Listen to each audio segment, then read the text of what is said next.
Good afternoon. Somewhere. Okay, so today, let's see, I'm not seeing anything yet. Today you get your dean. I'm so excited to be here to speak to you today. And we're going to talk about theology, shmeology. It's not important, right? My hope is that today I can argue from one small thing happening, happening in our world today, that theology is important in your life every moment, and it speaks into what you are seeing in your life today. That's the goal. Do you ever have this perspective? It's just theology? I'm out. Maybe a chapel, maybe a sermon, maybe a devos, maybe you're sitting down with somebody who's discipling you. Or maybe you're sitting down discipling somebody and the focus could be theology, and you in essence say, not so important. Maybe I prefer Jesus, or I prefer singing worship music, or I prefer fellowship, or I prefer prayer. But theology, just not for me. If that's ever where you are, there are moments that's where I am sometimes. Sit down, I'm like, I don't know if I can go this deep. I don't know if I can go this way today. But if that's ever where you are, I want to speak into that just a little bit today. Could that be a little bit short-sighted? Will my slides work? There we go. Okay, could that be a little bit short-sighted, Theology, the study of God, or the study of the nature of God would be the definition there. And by inference, the study of what God says is primary. If we're going to understand who God is, the study of what He has said is very primary. And at Calvary, one thing that makes us unique is that we ask for, or we teach, a normal historical grammatical hermeneutic. How do we read God's Word? How do we actually understand who He is? How do we find out who God is by His nature? And in studying His Word, what we see is we see Him speak into what was, we see Him speak into what is right now, and we see Him speak into what will be. All three. Did I go to? Okay, no. Okay. And another thing that we teach at Calvary, and I'm sliding through these really fast, and we're going to get to the real point here at the end, and it's something that's happening in our world today. I hope you're aware of it. God keeps His promises. When we study His Word in a historical, grammatical way, when we look at His Word with a good hermeneutic, and we see things in His Word that are seemingly true, we need to recognize that He keeps His promises. That is so important about our life. If God doesn't keep His promises, that changes everything for your moment-by-moment life. Thinking about His key promises. These are not the only promises in His Word, but key promises that you're going to study in Sis 1 probably, or you're going to study in hermeneutics, some of the key promises that He has made through history. He promised something to Abraham. Are you familiar with it? I hope you're familiar with it. To Abraham, we call it the Abrahamic covenant, Genesis 12, and then after Genesis 12, He kind of repeats it and expounds upon it a little bit as you continue forward. But He promised to Abraham a name that would last. He promised to Abraham descendants for forever, perpetuity in essence. And then the Palestinian covenant, Deuteronomy 30, He promised a land to Israel. And then the Davidic covenant, He promised a king for Israel and a throne for Israel that would not cease in the end. And then in the new covenant, Jeremiah 31, He promised forgiveness, salvation, and knowledge of God. Do any of those affect your life today? You got a king and a throne? We got King Biden? Maybe not.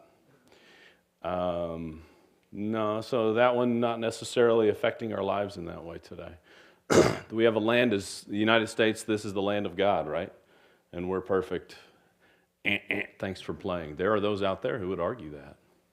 But this is a promise that will take place in the future. And if we trust God, and if we believe God, we look to these covenants and we say, these are major ways that you will be faithful to your promises. And we have to believe that he will keep these promises.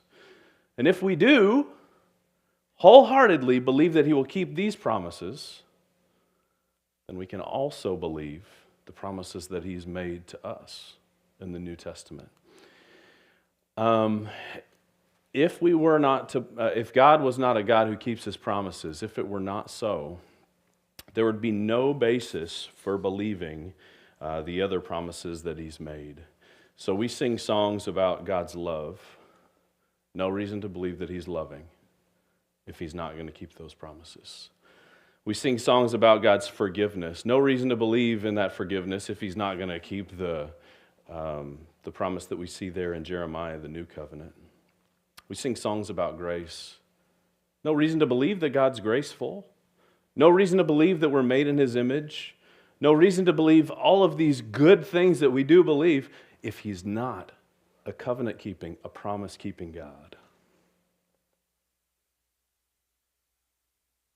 Because we do believe what he has written, and because we study to show ourselves approved, we study God's word. Because we believe what he has written. We believe who he is. Because of that, we have unique perspective on the events of our times and of future times. Because we study his word, we can understand what is happening today, and we can know what's going to happen in the future. And now I need to talk about Saturday morning. Anybody know what I'm going to say? Saturday morning was, y'all just woke up, right? Life was the same. Nothing changed, right? Okay, Saturday morning, Kelly and I and our two boys got away this weekend. We went over to St. Louis and just had a good weekend. I played a lot of golf and a lot of disc golf. No, let's go play golf sometime. Shot a 79. Let's do this. All right, maybe a scramble. I got to play some golf and some disc golf, but Saturday morning we woke up, and the first thing that my wife said was her sister, who lives in Jerusalem, has been in their bomb shelter for the last 6 or 7 hours. And they're worried, and they're hearing rockets, and they're hearing sirens, and in Israel, life's real right now. What's it look like right now? Our family's connection to Israel, so we've got my wife's sister, who is like her bosom sister. They grew up in the same king-size bed. We'll put it that way, right? Her number one sister, seriously, that's like they never had their own beds. They had the same king-size bed together. So she lives there, married a Messianic Jew, and they have 5 kids. If I'm not mistaken, they might have put out number 6 here in the last couple of months, but anyway.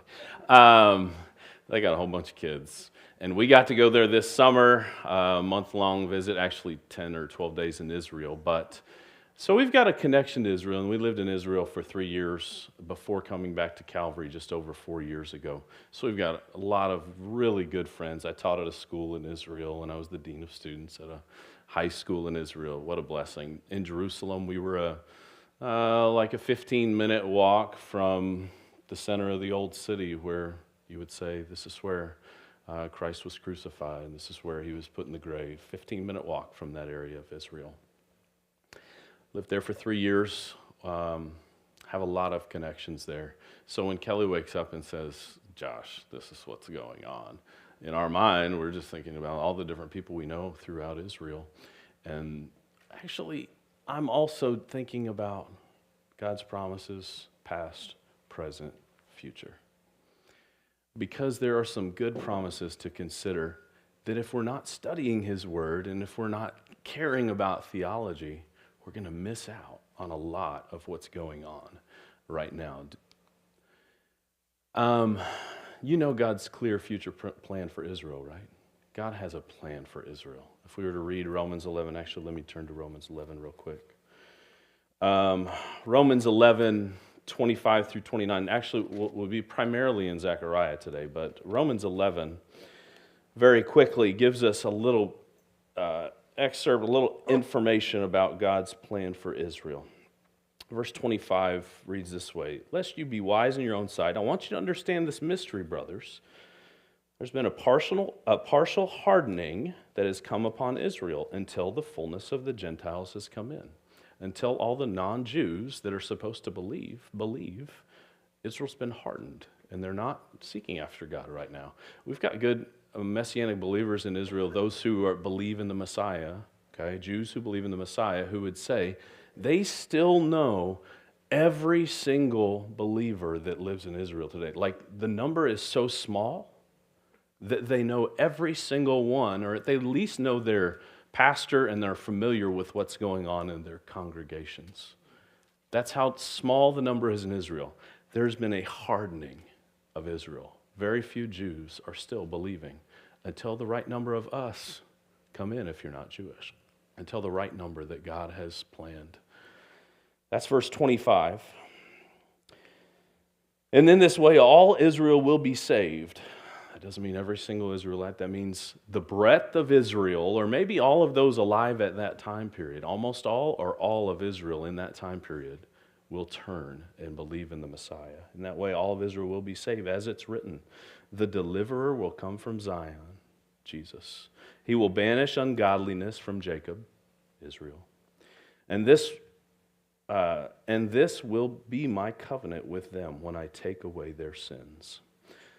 As regards to the gospel, they are enemies of God for your sake. That was in Paul's time period. But as regards to election, they are beloved for the sake of their forefathers.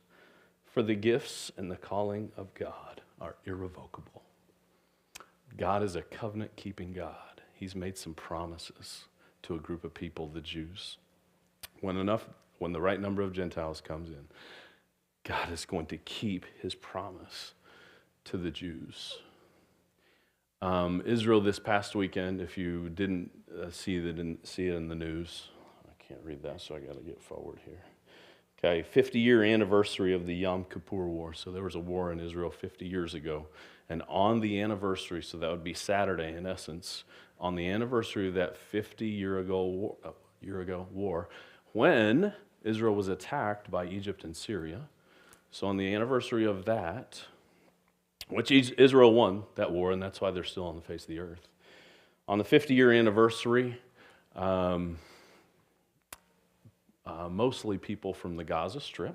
So this would be primarily Arabs. The Gaza Strip is a portion of Israel, which is controlled by Hamas, which is a terrorist organization.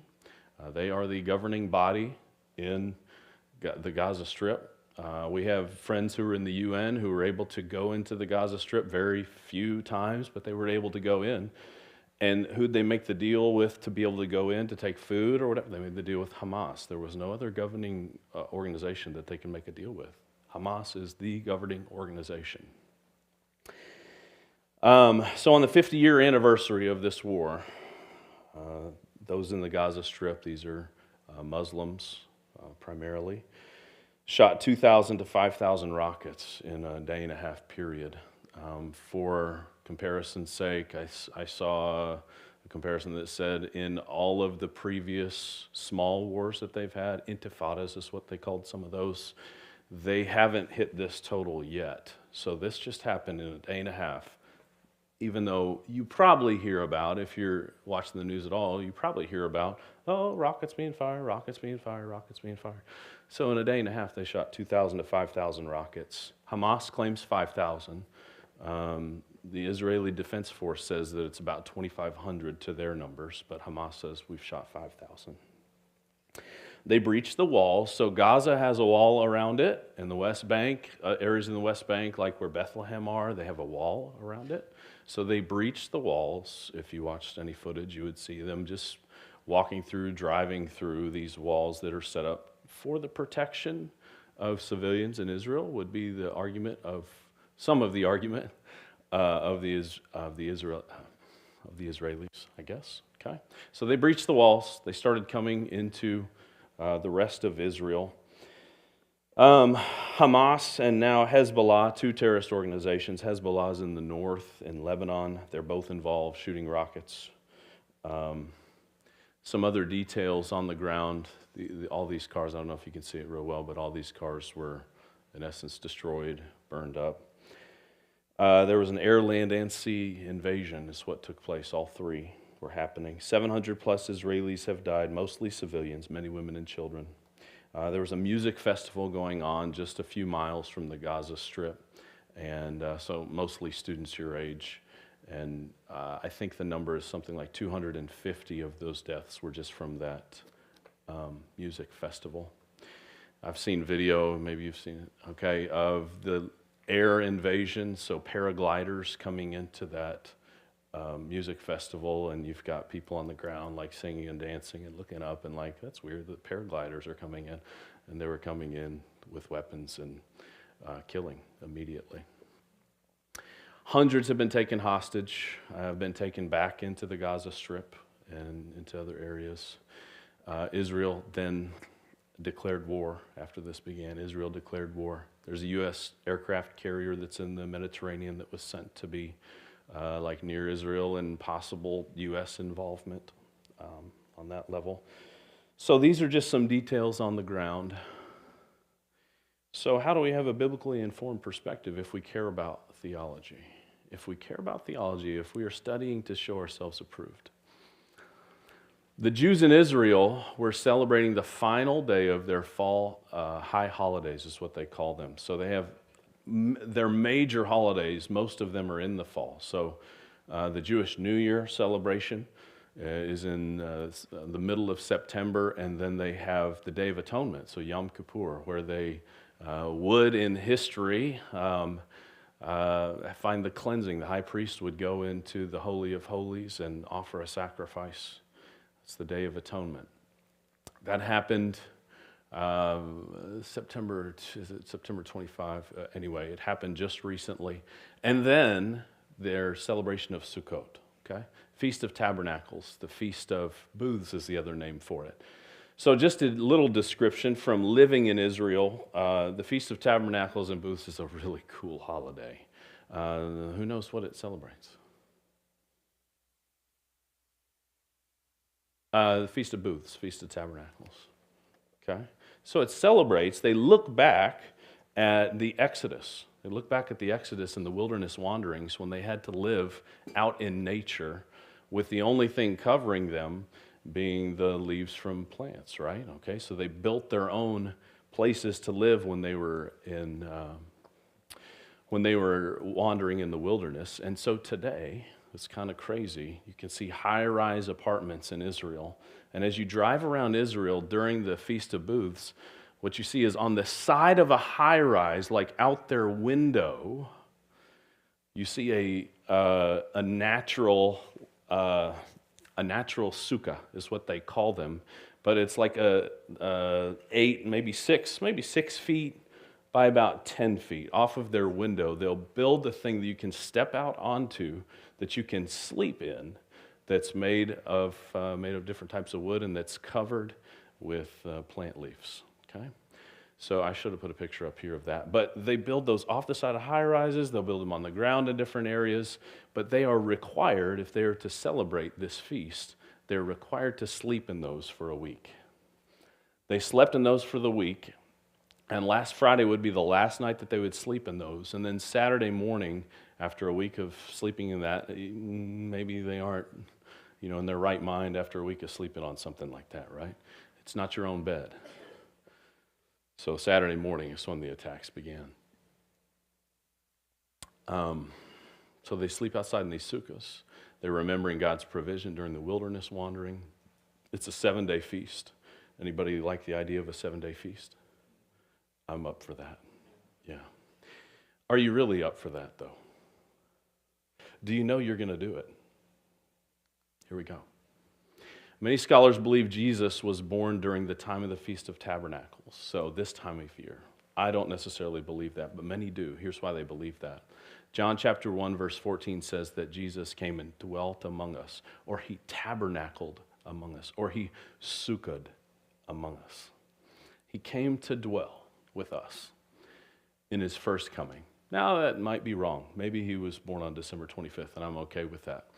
Because the key idea here is that his second coming, most scholars agree that the Feast of Tabernacles is symbolic of Christ's second coming for sure, when he will tabernacle among us, when he will rule from Jerusalem, when he will establish his earthly kingdom. And now finally we get to the text, Zechariah chapter 14. love for you to turn there with me. I can't read all of it. We would probably just run out of time. But Zechariah chapter 14. Verse 2, I'll start in verse 2. I'll read 2 through 9, and then we'll continue. This is talking about when Christ returns. For I will gather all the nations against Jerusalem to battle, and the city shall be taken, and the houses plundered, and the women raped. Half of the city shall go out into exile, but the rest of the people shall be cut off from the city. Then the Lord will go out and fight against the nations, as when he fights on the day of battle. On that day his feet shall stand on the Mount of Olives that lies before Jerusalem on the east. And on the Mount of Olives, and the Mount of Olives will be split in two from east to west by a very wide valley, so that one half of the mountain shall move northward and the other half southward. And I will confirm to you that has not happened yet. We stood on the Mount of Olives this summer in the exact spot that this will happen, and it hasn't happened yet. This is yet future. And if you know your word, you're going to know that this is going to happen. This affects you. Come with me, finish with me. And you shall flee to the valley of the mountains, for the valley of the mountains shall reach to Azal, and you shall flee as you have fled from the earthquake in the days of Uzzah, king of Judah. Then the Lord my God will come, and the holy ones with him, that's you, if you're believing, and possibly his angels, but that's you, coming from heaven with Christ after having been raptured. On that day there shall be no light, cold or frost, and there shall be a unique day which is known to the Lord, neither day or night, but at evening time there shall be light. So it's going to be kind of a gray day. Not real light, not real dark. Maybe due to that earthquake and the events, cataclysmic events that are going on there. On that day living waters shall flow from Jerusalem, half of them to the eastern sea, that would be the Dead Sea, and half of them to the western sea, the Mediterranean Sea. It shall continue in summer as in winter, and the Lord will be king over all the earth. On that day the Lord will be one, and his name one. And so for that, Jesus is going to rule. That's what that's talking about. Jesus will rule from Israel on that day, from Jerusalem on that day. Then verse 11 continues, and it shall be inhabited, for there shall never again be a decree of utter destruction. Jerusalem shall dwell in security. Has that happened yet? Well, obviously not.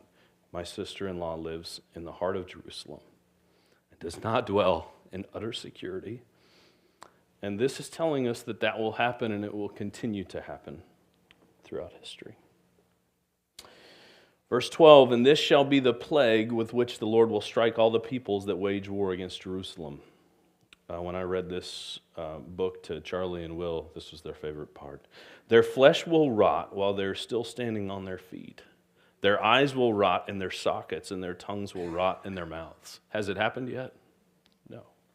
And on that day a great panic from the Lord shall fall on them, so that each one will seize the hand of another, and the hand of one will be raised against the hand of another. So the idea there is that they're going to battle against one another and kill one another, and then the Lord will come and battle for Israel as well, like we read earlier. And then finally, verses 16 through 21.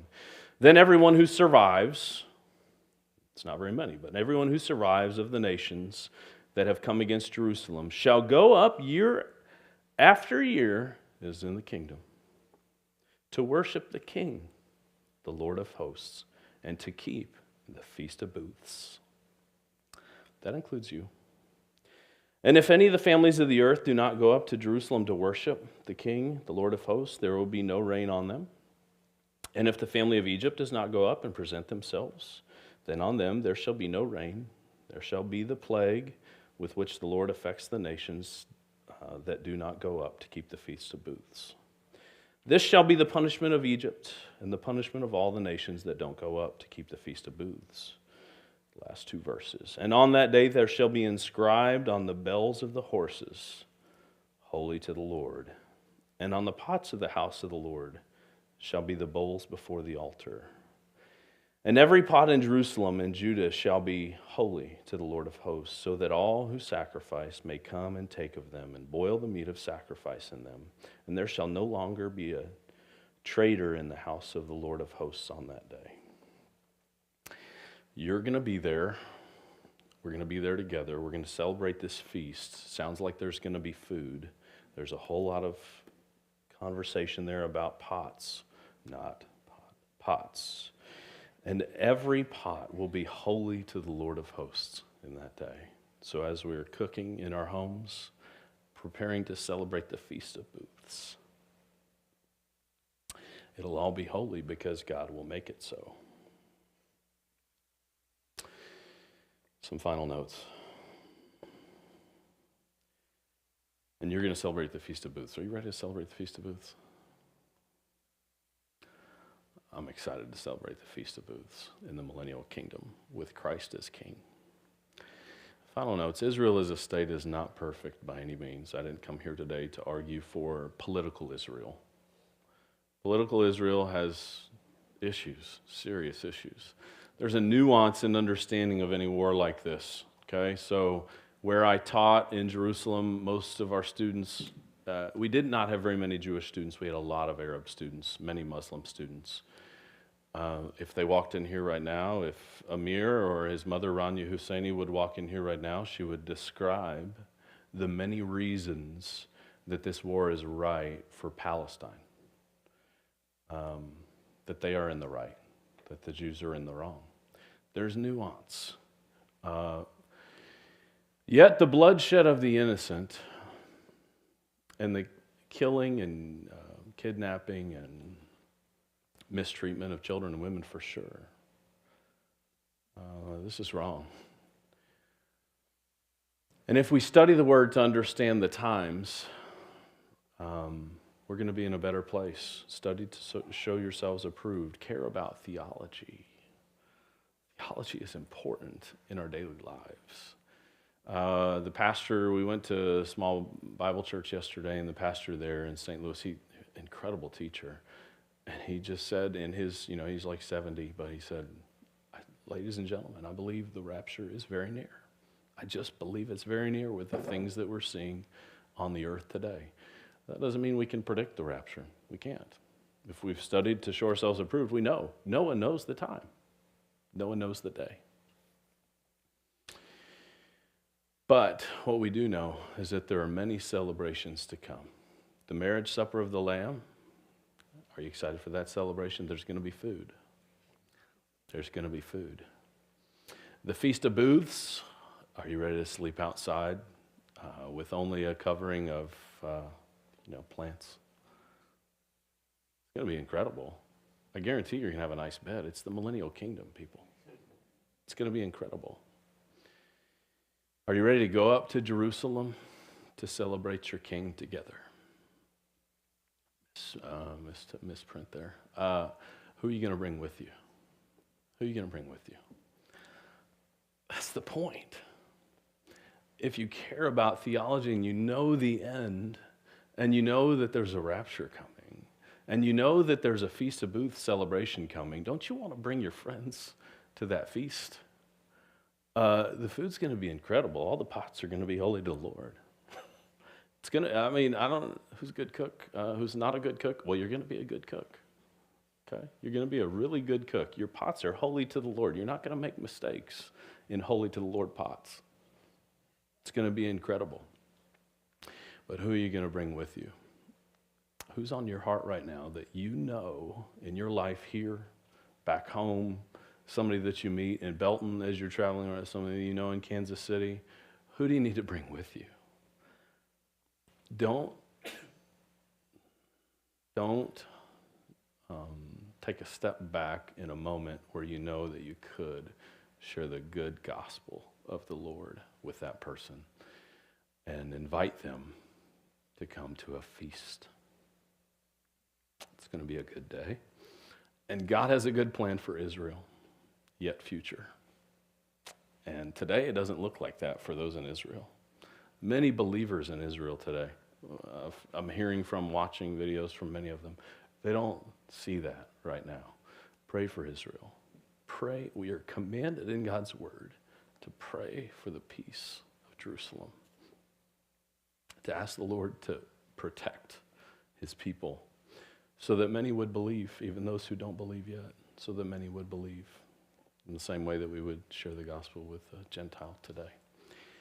And there's no planned Q&A, and we're going to be out early, but are there any specific questions before I call up Praise Band? Any questions about what's going on or thoughts about Israel?